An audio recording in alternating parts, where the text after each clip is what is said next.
Bonjour à tous, nous poursuivons aujourd'hui avec la 7e Mishnah du 4e Pérek. La Mishnah nous enseigne ici Amotzi et ishto mishum shemra, celui qui divorce à sa femme, parce qu'il y a eu shemra, c'est-à-dire il y a de mauvaises rumeurs sur elle, comme si cette femme donc s'était mal conduite. Donc il va la divorcer. Là les Chachamim nous disent attention, lo yachzir.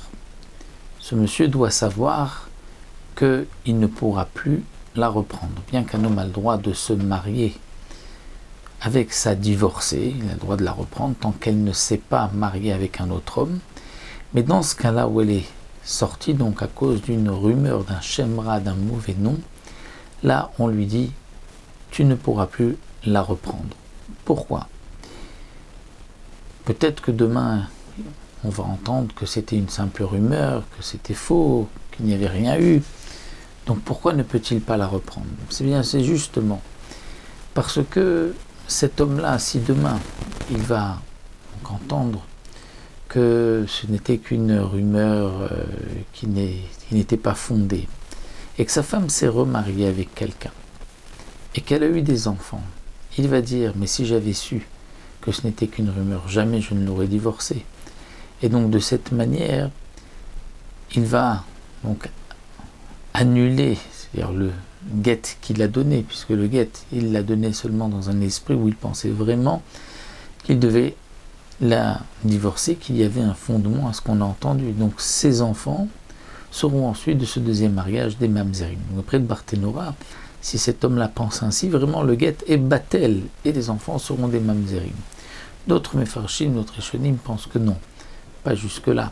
C'est vrai que il risque de regretter, mais non pas que le guet est battel et que les enfants seront mamzerim. Mais malgré tout, il risque d'y avoir des rumeurs. Les gens peuvent penser, tiens, que ces enfants sont mamzerim, les gens vont se tromper. Mais en tout cas, on va le prévenir. On va lui dire, tu divorces parce qu'il y a eu un shemra, sache que tu ne pourras plus la reprendre, donc tu ne pourras pas dire ensuite, ah, si j'avais su, jamais je ne l'aurais divorcé. De même, quelqu'un qui divorce parce que sa femme a fait des nedarim, des vœux, lo yarzir, il ne pourra pas la reprendre. S'il dit je ne peux pas me marier avec une femme qui fait des vœux, je ne peux pas rester marié, je divorce.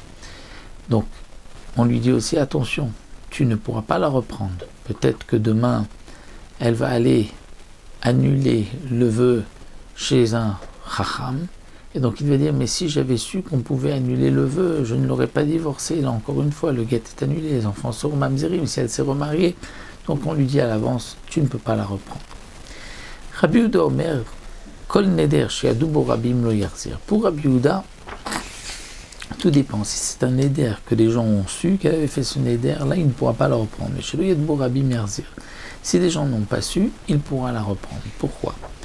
Parce que Rabbi Yehuda, lui, comme explique le Barthénora, a une autre raison. Lui, il pense que les Chachamim qui ont dit qu'on ne reprend pas sa femme si on l'a divorcée parce qu'il y a eu un shemra ou parce que elle a fait des vœux, c'est justement pour mettre des barrières, pour ne pas que les filles d'Israël soient ainsi, se conduisent avec légèreté, ou qu'elles fassent des nédarim à droite et à gauche.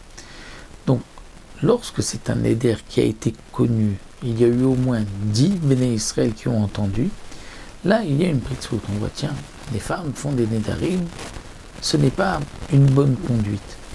Donc les Chachamim ont fait un classe, il ne pourra pas la reprendre. Mais si les gens n'ont pas su, donc les Chachamim n'ont pas été jusque-là, et il pourra la reprendre. Rabbi Meir est un troisième avis. Rabbi Meir dit, comme il a acheté Chakrat Chacham lo yarzir. Chez notre Chakrat Chacham yarzir, pour Rabbi Meir, un neder, si il est nécessaire qu'elle se rende chez un Chacham pour qu'il puisse l'annuler, c'est-à-dire que le mari, lui, ne peut pas annuler le vœu, dans ce cas-là, il ne pourra pas le reprendre. Mais s'il n'y a pas besoin de Chakrat Chacham et lui peut l'annuler, là, il pourra la reprendre. Pourquoi? Parce que Rabbi Meir pense que la raison, c'est justement parce qu'il risque de dire, mais si j'avais su qu'on pouvait annuler le vœu, jamais je n'aurais voulu la divorcer, et donc il annule le guet, les enfants sont mamzerim, si elle s'est remariée. Donc là, on va dire, dans le cas où c'est un éder chez Tzarich Chakrat Chacham, où il faut un Chacham, lui ne peut pas l'annuler. Alors effectivement, on lui dit attention, tu ne pourras pas la reprendre. Mais si il n'est pas nécessaire de Chakrat Chacham et que lui pouvait l'annuler, donc là on dit Yarzir. Pourquoi? parce que tu sais très bien que tu peux annuler le vœu de ta femme. Si tu ne l'as pas fait, c'est donc que ça ne te dérange pas. Donc c'est pas que tu dis tiens, si j'avais su. Donc dans ce cas-là, il pourra la reprendre parce qu'il n'y a pas de crainte qu'il dise ah mais si j'avais su, jamais je ne l'aurais divorcé. Amar Rabbi Eliezer lo asrouzé et la miknezé. Rabbi Eliezer rajoute et dit on a en vérité interdit le neder qui nécessite un chacham.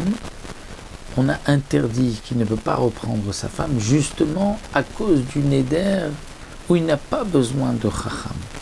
C'est-à-dire, comme nous explique le Barthénoura, pour Rabbi Eliezer, dans un neder où on n'a pas besoin, où on a besoin d'un chacham en vérité, là dans ce cas-là, il n'y a pas de crainte qu'il va ensuite annuler le guet. Pourquoi? Il ne pourra pas dire mais si j'avais su que le chacham pouvait annuler un vœu.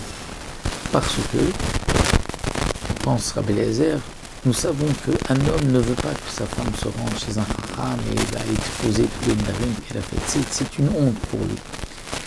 Qu'elle se rende dans un tribunal, qu'elle voit un chacham pour faire atarat nedarim. Donc en vérité, dans ce cas-là, on ne peut pas dire, si j'avais su qu'on pouvait annuler. Non, il ne voulait pas que sa femme se rende chez un chacham.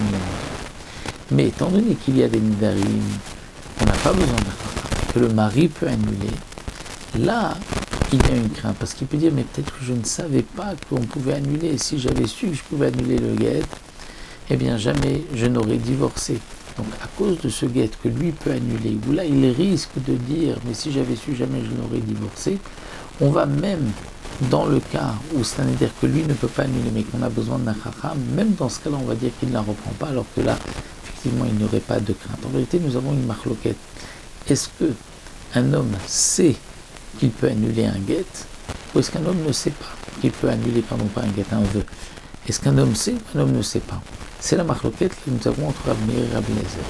Rabbi Meir pense qu'un homme sait qu'il peut annuler les vœux de sa femme. S'il ne l'a pas fait, c'est que ça ne le dérange pas obligatoirement. Rabbi Eliezer dit non, un homme peut se tromper là-dessus. Donc là, nous avons vu dans la Mishnah plusieurs avis. Dans quel cas il peut reprendre sa femme s'il la divorce, dans quel cas il ne veut pas. Amar Rabbi Yosef Rabbi Yehuda, Maaseh Betsai Adam, Bechad Shamar Leishto. Rabbi Yosef Rabbi Yehuda rajoute et dit c'était le cas dans la ville de Tsayadan, un homme qui avait dit à sa femme Konam Menimegash. Lui, il fait le vœu, il dit je fais le vœu de ne pas manger tel et tel fruit si je ne te divorce pas. Et il l'a divorcé.